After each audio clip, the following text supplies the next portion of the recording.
Charles trooping the colour? Harry left in the dust of Buckingham Palace tradition. Oh, the royal family, they have quite an affinity for traditions. The deceased queen cherished her annual customs, often leaving her Christmas decorations up until February and resolutely spending her entire summer vacation in Scotland, where it rains for at least 250 days each year. And when June arrives, there is another steadfast event on the Buckingham Palace calendar: the soldiers fainting. Every year, during the official birthday celebration of the sovereign called Trooping the Colour, a military parade that has been going on for 260 years and showcases thousands of soldiers, horses, and musicians in a display of precise marching reminiscent of North Korea.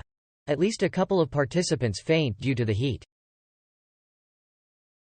During the practice run for this weekend's event, known as the Colonel's Review and now supervised by Prince William, the usual occurrence took place, with a few resilient military personnel fainting in the scorching 30-degree heat.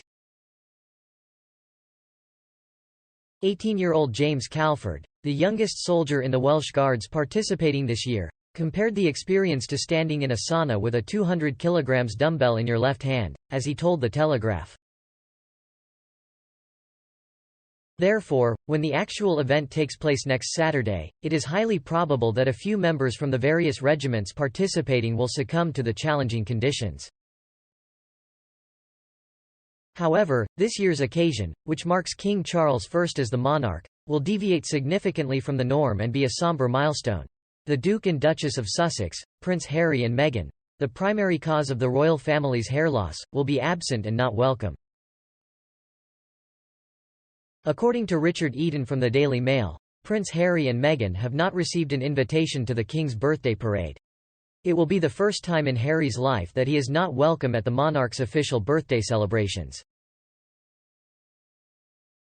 A source informed Eaton, "I am afraid it's indicative of the current state of relations." For the initial 35 years of Harry's life, taking his place on the palace balcony during the sweltering summer heat to wave at the masses and relish the sound of an RAF fly past was an unchanging fixture in his schedule. In fact, the Duke made his inaugural appearance at Trooping before he even reached his first birthday. The last time Harry and Meghan participated in Trooping was in 2019, when they made an effort to appear as if they were enjoying themselves. Reader. They were unsuccessful.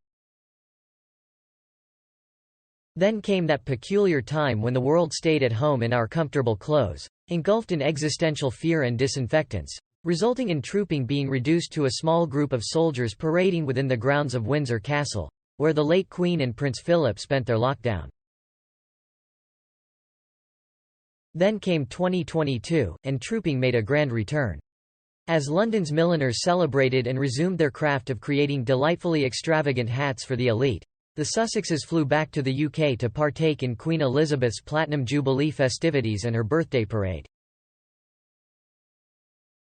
However, this time, no longer holding senior roles within the royal family, they joined the extended group of Windsors who observed the event from the Major General's office at Horse Guards Parade. Somehow, the tenacious photographers from Fleet Street managed to capture a charming shot of Meghan wearing her $2,530 Stephen Jones hat, alongside a couple of Princess Anne's granddaughters. Although Harry and Meghan were not permitted to appear on the palace balcony afterward, as is now customary for non-official representatives of the Crown, they were still involved. They were, as Her late Majesty emphasized on more than one occasion, beloved members of the family. However, things have changed. If Harry has been diligently checking their California mailbox in recent weeks, day after day, wondering where his invitation to his father's official birthday celebration might be, only to find their titanium American Express card bills and his returned letters to George Clooney, he is in for a major disappointment. With the passing of Her late Majesty in September of last year, it appears that, for the time being at least, the Sussexes' annual invitation to Trooping has been permanently lost in the mail.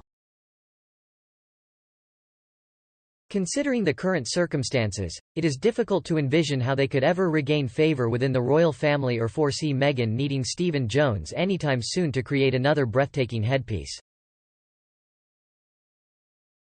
last week witnessed Harry stepping into the witness box at the London High Court, becoming the first senior member of the royal family to do so since 1891.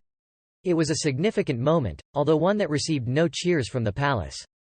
He appeared as a witness in his lawsuit against the Mirror Group newspapers, MGN, accusing them of hacking and unlawful gathering of information. Harry didn't hold back, passionately criticizing the UK government and suggesting it had reached a low point.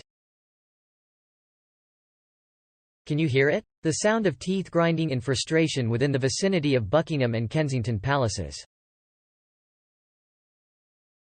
Harry, an unelected member of the royal family, has taken aim at the elected government of a country where he has spent a mere month in the last 3.5 years.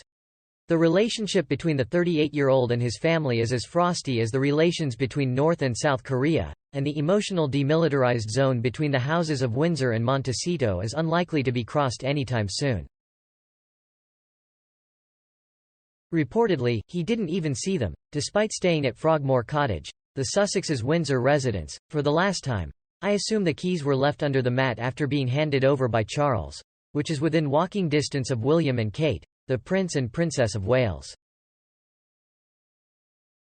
Neither Harry nor Charles made the roughly half-hour walk between the palace and the High Court. The King had returned to London after his time in Romania, filled with freshly pressed apple juice and long countryside strolls. Did His Majesty make an effort to meet his wayward offspring? You already know the answer. Clearly, the King and William had as much interest in seeing Harry as Camilla does in joining a WhatsApp group initiated by Melania and Ivanka Trump, named Powerviming. It's no wonder there were no outstretched hands or warm hugs, considering that Harry and Meghan have turned a family rift into an opportunity to capitalize on public sympathy and financial gain. When the upcoming weekend arrives and 1,400 soldiers, 200 horses, and 400 musicians gather on the Mall, the remaining frontline members of the royal family will make their way onto the balcony to fulfill their duty of gracing the masses with their presence. Present will be the Wales family, accompanied by their 3 charming children, as well as Edward and Sophie, the Duke and Duchess of Edinburgh, with their somewhat indifferent teenagers. Additionally, the 7 other HRHs, who have surpassed the typical British retirement age, will be there, undoubtedly applying Voltaren gel to their wrists in preparation for all the waving. Panadol Osteo, Your Royal Highnesses? However, the Sussexes, along with their young children Prince Archie, 4 years old, and 2-year-old Princess Lilibet, will not be involved in any way, shape, or form during the event. Even if Harry had been appointed a royal colonel and the King's youngest grandchildren had taken their positions on the palace balcony, it seems this is not the case. The current generation of princes and princesses, including all of His Majesty's grandchildren, have never been publicly photographed or appeared together. This situation is further exacerbated by the unfortunate tradition of the cousin separation. Thank you for watching today's video. To stay up to date with all my future videos, make sure to hit that subscribe button and turn on notifications. Thanks for tuning in and see you next time.